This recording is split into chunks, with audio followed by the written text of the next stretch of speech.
bienvenue aux entretiens 5 façades. Avec nous aujourd'hui Caroline Lestournel. Caroline Lestournel, vous êtes présidente du comité technique de la base IGNES au titre de la IMCC. Et avec vous, on va parler FDES. Alors, on va tout de suite aller à l'essentiel. IMCC, de quoi s'agit-il? Qui c'est? La IMCC, en fait, c'est l'association de l'ensemble des syndicats de produits de construction et de pas mal d'équipements de la construction. D'accord. FDES, qu'est-ce que c'est? FDES, ça veut dire fiche de déclaration environnementale et sanitaire. Et IGNES?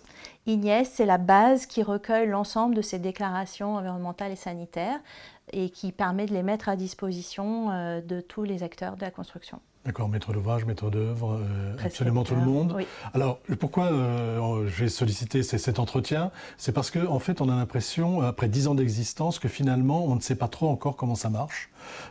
C'est en fait une réflexion que j'avais eue comme ça avec vous, hein, on ne va pas cacher les choses.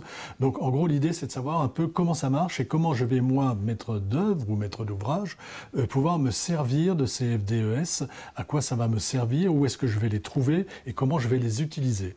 Donc déjà, une FDES, qu'est-ce que c'est?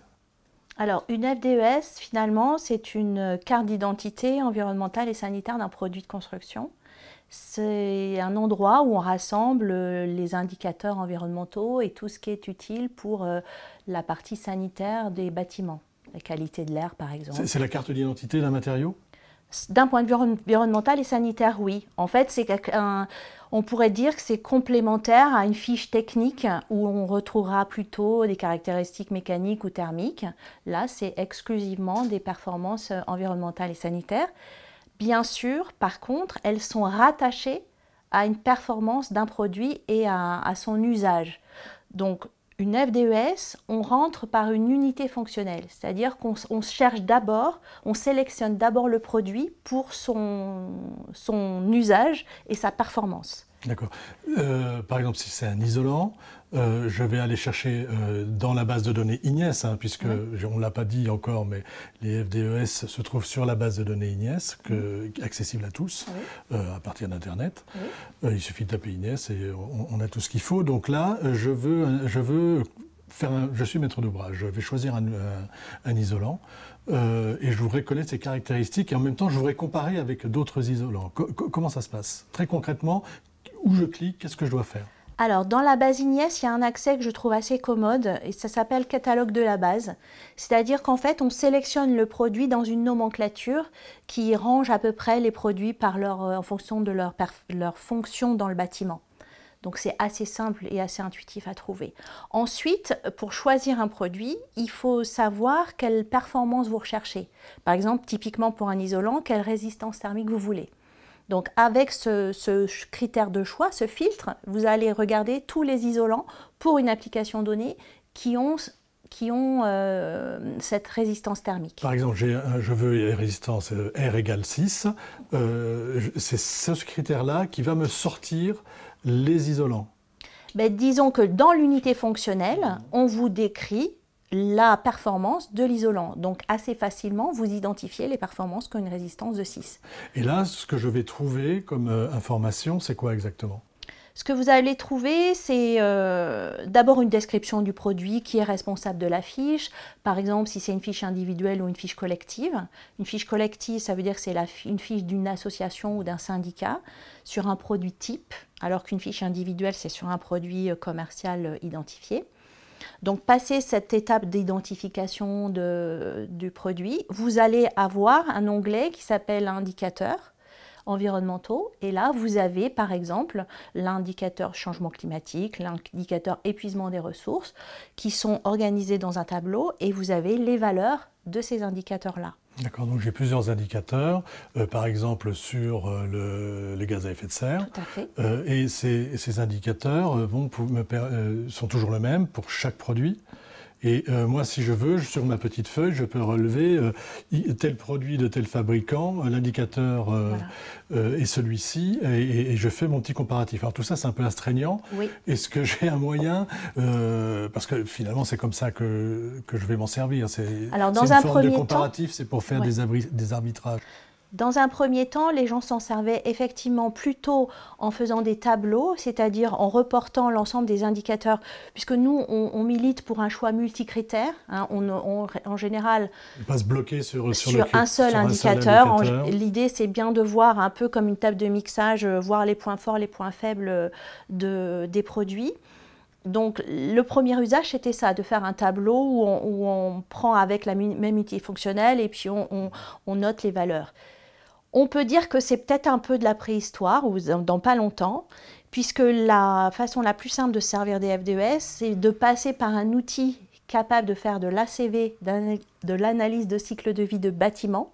Et à ce moment-là, quand vous êtes dans votre bâtiment, vous sélectionnez les produits en fonction, par exemple, de l'étude thermique pour un isolant. Donc toujours, on va repartir avec notre exemple d'isolant. On a mon isolant avec un R26. Qu'est-ce que je fais? Donc vous êtes dans la description du bâtiment, vous voulez un isolant R égale 6 pour un comble aménagé, vous allez aller dans la donc il y a un lien direct qui est fait entre l'outil d'ACV, puisqu'on propose un abonnement pour que les outils aient directement les données importées et les données toujours à jour dans le moteur du logiciel. À ce moment-là, vous allez cliquer, vous allez indexer finalement cet isolant-là dans votre projet. Le logiciel d'ACV bâtiment va calculer l'ensemble des indicateurs environnementaux du bâtiment et vous allez avoir un résultat. Et si vous souhaitez, vous pouvez faire des variantes pour arbitrer. Je prends un produit plutôt qu'un autre. De la laine minérale, du PSE, de la laine de bois et ainsi de suite.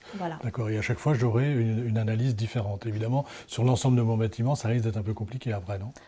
Non, parce qu'on s'aperçoit que ce qui est intéressant, ce qu'on ne voit pas par exemple dans une analyse de cycle de vie, c'est l'impact positif que va avoir le produit sur le bâtiment. Donc quand ça vous permet de faire un petit peu l'équilibre ou l'analyse, j'investis dans un produit en mettant une performance donnée et finalement l'impact super bénéfique que ça va avoir sur l'ACV du bâtiment. D'accord. Parce que, par exemple, si c'était un peu la crainte au départ, les ACV au départ étaient souvent en tonnes ou en mètres cubes. Et là, il n'y a pas du tout l'idée de performance. Donc, on en arrivait presque à l'idée absurde qu'un simple vitrage est plus performant d'un point de vue environnemental qu'un double vitrage. Oui, parce qu'il y a moins de matière. Voilà. Sauf que quand vous intégrez ce produit dans le bâtiment, il rend un service complètement différent et là vous voyez son impact, donc vous voyez son impact bénéfique et du coup vous raisonnez réellement au bénéfice du bâtiment et non pas de façon un petit peu simpliste uniquement au niveau du produit. D'accord. Alors en plus aujourd'hui cette analyse, je peux entre guillemets la bimiser, c'est-à-dire que la base, alors comment ça se passe? C'est la base Inès qui est compatible BIM ou qui est BIM compatible, ou est-ce que c'est à partir du logiciel Elodie? Comment ça fonctionne tout ça? Alors, nous avons fait le choix de numériser les données.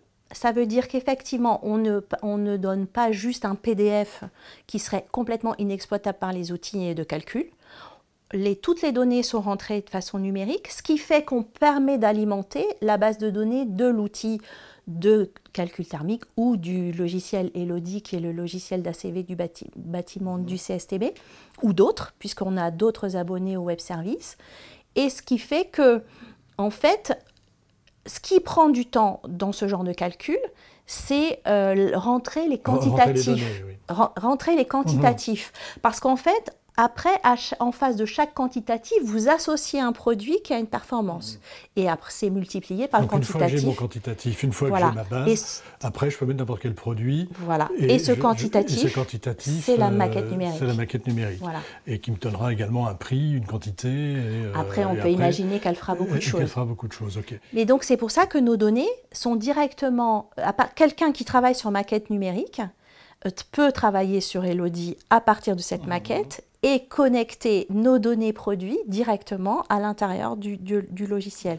Et ça, c'est d'ores et déjà possible aujourd'hui, il n'y a pas de souci là-dessus. Tout à fait, on a pensé à ça, bien sûr. Dès le début. C'est la première base, je crois, un peu produit, En tout cas, on est la base la plus importante sur les caractéristiques environnementales et sanitaires de produits de construction en Europe.